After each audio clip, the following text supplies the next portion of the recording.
नमस्कार साथियों, स्वागत है आपका। साथियों, इस बार अंता मांगरोल विधानसभा क्षेत्र में चुनावी माहौल जो है वो काफी गर्मा रहा है।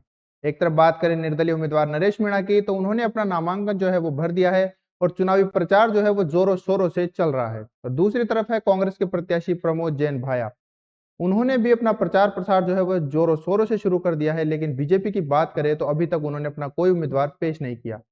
साथियों, बीजेपी में इस समय असमंजस का माहौल है। बीजेपी में कई नामों पर इस समय चर्चा चल रही है और सुनने में आ रहा है कि बीजेपी में अभी तक इस अंता विधानसभा चुनाव के समीकरण को देखते हुए वह अपना उम्मीदवार जो है वह चुन नहीं पा रहे हैं।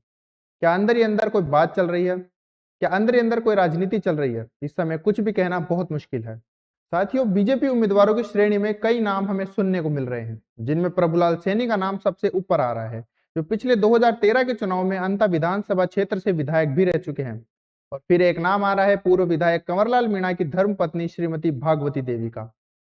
चूंकि जातीय समीकरण को देखते हुए वहां मीणा वोट काफी संख्या में है, इसलिए बीजेपी जो है वो भगवती देवी के नाम पर भी विचार कर रही है।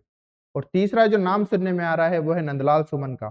सुनने में आ रहा है कि नंदलाल सुमन जो है वह संभावित रूप से बीजेपी के उम्मीदवार हो सकते हैं। बस वसुंधरा राजे जी का हाँ मिलने के बाद पार्टी जो है वह नंदलाल सुमन का नाम अनाउंस कर सकती है।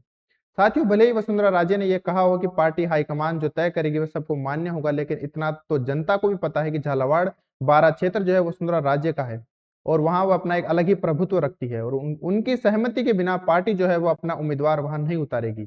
और बस इंतजार है वसुंधरा राजे का हाँ मिलने का। और साथियों, इसी बीच एक और खबर मिल रही है कि 15 अक्टूबर को प्रभुलाल सैनी जो है वह वसुंधरा राजे जी के आवास पर उनसे मिलने गए थे।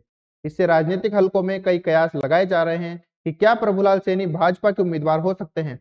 यूं चुनावी मंथन के बीच प्रभुलाल सैनी का राजे से मिलना कोई नया संकेत दे सकता है। बीजेपी कार्यालय में आखिर क्या मंथन चल रहा है? आखिर वह क्या सोच रहे हैं इस चुनावी समीकरण को देखते हुए? साथियों, संभावनाएं बहुत सारी हैं, लेकिन भविष्य के गर्भ में बहुत सी बातें छुपी है और इस बात का अंदाजा हम तभी कर सकते हैं जब भारतीय जनता पार्टी जो है वह अपने उम्मीदवार की घोषणा करे। अब देखना यह होगा कि अंता का ये उपचुनाव क्या दिशा पकड़ेगा और परिणाम क्या होगा, वो तो हमें 14 नवंबर को पता लग ही जाएगा। और इस बारे में आप क्या सोचते हैं हमें कमेंट करके जरूर बताएं। तब तक के लिए नमस्कार।